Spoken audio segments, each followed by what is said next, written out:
chào bà con nhé. Tôi làm này để tôi làm cái gì đây không, tôi đang nghịch.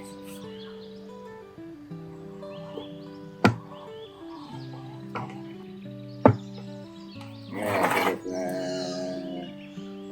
đó để sau khuya đặt tấm nó lên tí là ta nối sau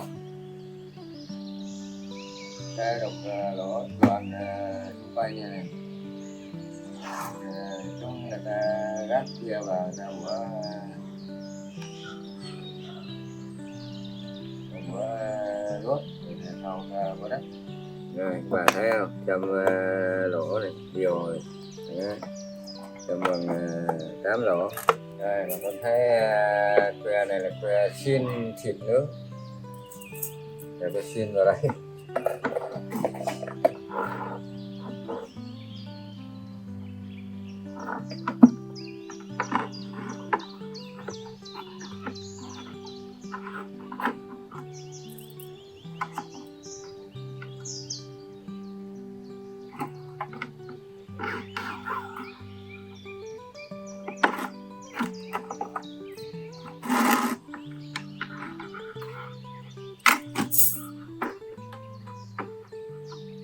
Ta sau đục lỗ sau que này đấy, bà con nhìn thấy nha, đó là ta lốt cái này vào này đấy. Để chúng ta đổ đất nha đấy. Chúng ta cặp này đấy đấy.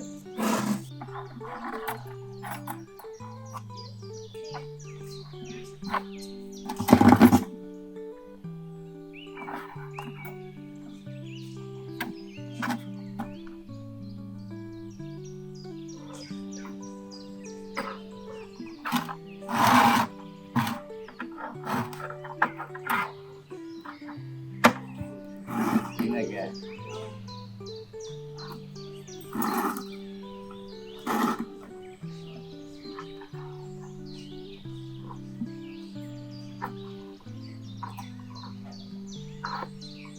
Cuối cùng người ta đặt tấm để vào nhé.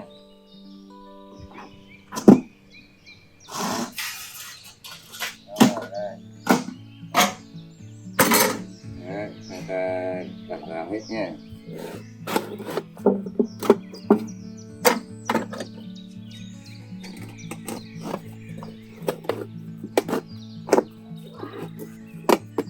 Đấy, sau khi ta lốt xong nha, lốt xong rồi bắt đầu giờ ta tiến hành ta bẻ cái móng này xuống. Đấy.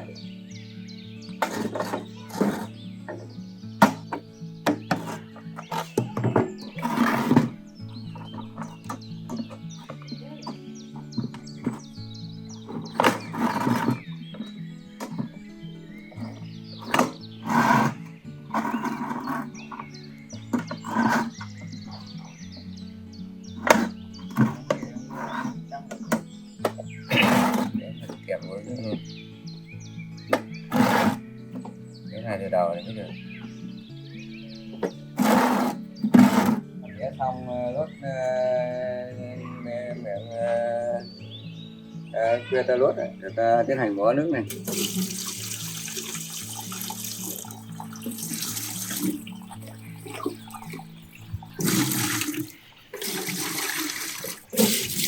Còn nhớ là cái thùng là không được thủng là chảy hết bánh nước. Đấy.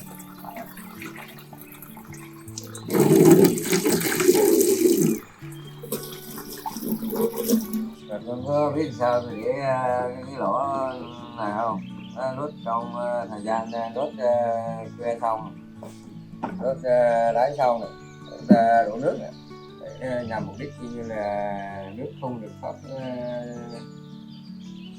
đáy thùng không được thủ, nước không được ra ngoài và cứ ra đi ra cái lỗ thoát, lỗ thoát nước và lỗ đất sẽ cách khoảng tầm 1-2 phân. Đấy, cho nước ra chỉ đến mức độ đi thôi, không bao giờ ra nữa. Đấy, tôi tiến hành của đất nha. Đấy.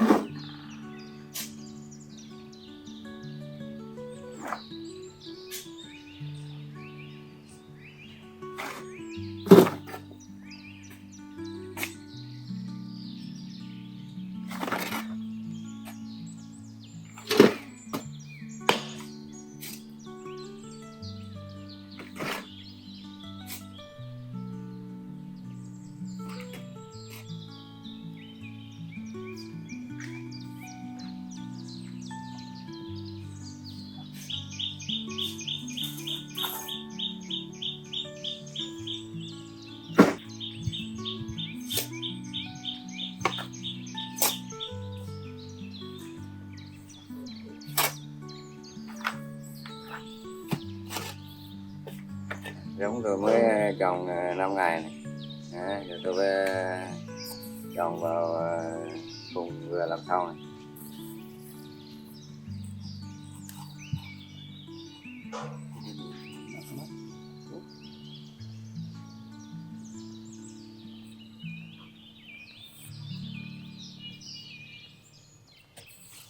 Dạ, để này đứt, để nằm đông nó đều.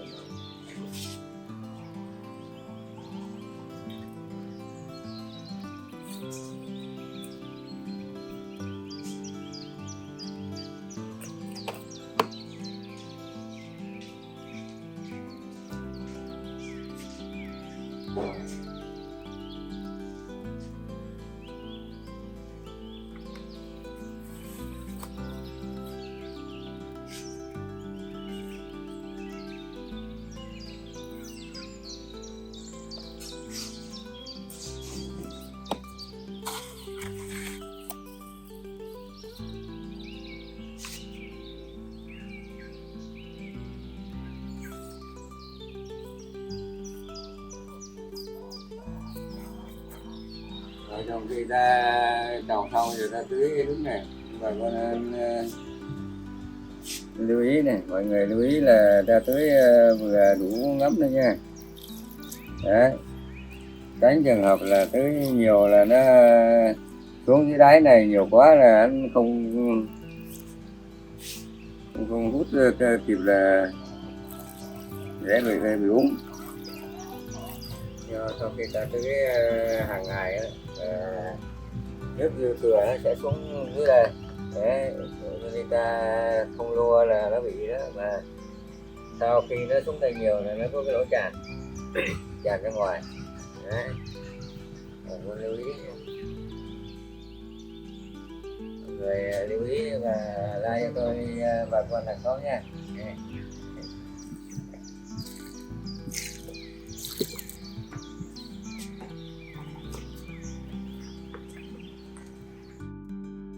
Hiểu các bạn nha, mà cây này là chuột lan này, cây này là chuột cũng gặm mất gốc này.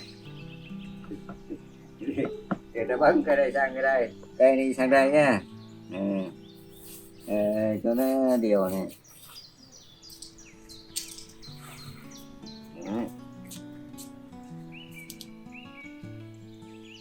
Con ra 5 cây cho đây cho đẹp đấy.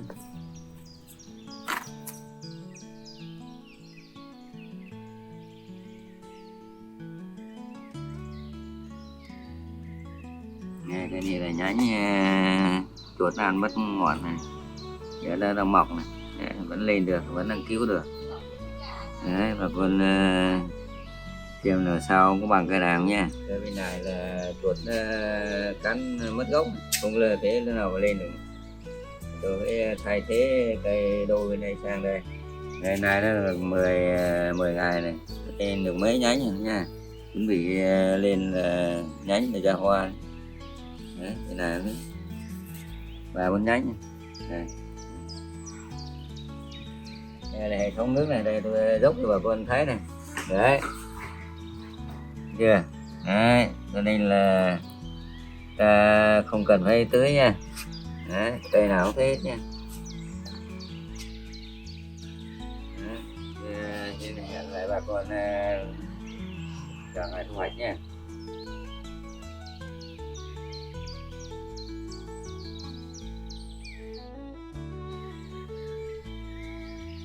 Đây là 25 ngày nhá, tôi làm xong dàn rồi này. Để Tôi ngắt ngọn để cho cây phát triển này, ra hoa quả này. Mỗi một cây này tôi ngắt một cái ngọn. Đấy. Đây đi tí nữa. Ngắt một tí rồi nha, cái cây ra ngắt đi là cây mới ra nhiều ngọn, nhiều trái, nhiều quả nha. Đấy. Nhớ là cây ngắt được một ngọn nữa. Theo dõi tôi tiếp theo video đi nha, chờ ngày thu hoạch nha. Xin chào nhé.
Chào bà con này, nay tôi trồng bò đã được 2 tháng rưỡi rồi.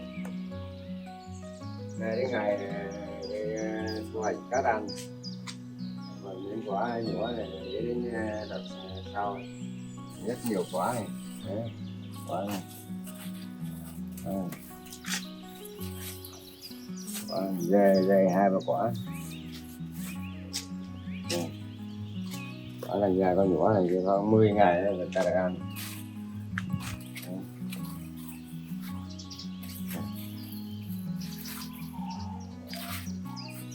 Đầu cùng.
Rồi bà con thu hoạch chúng tôi nha. Đây ngày thu hoạch bắt đầu cắt này.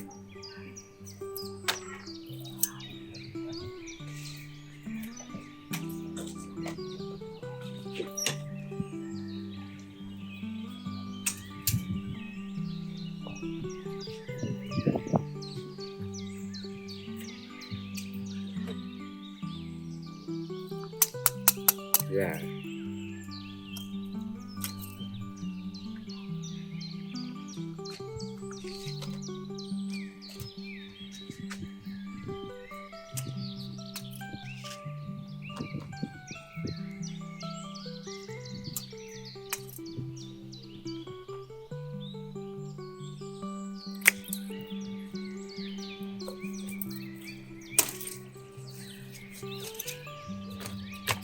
Mít mò cũng thơm. Toàn phục.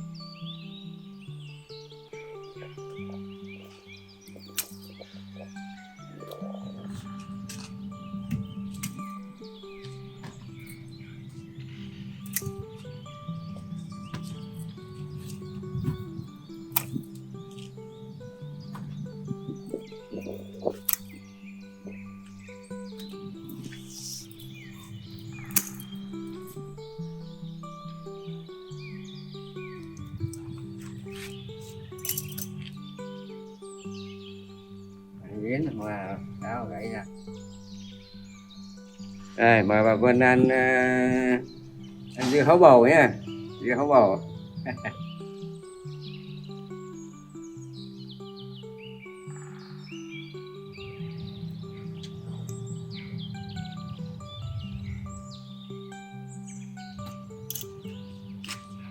Đây, như khoảng 5 ngày 10 ngày nữa các bà con lại được thu hoạch quả hôm này. Đấy.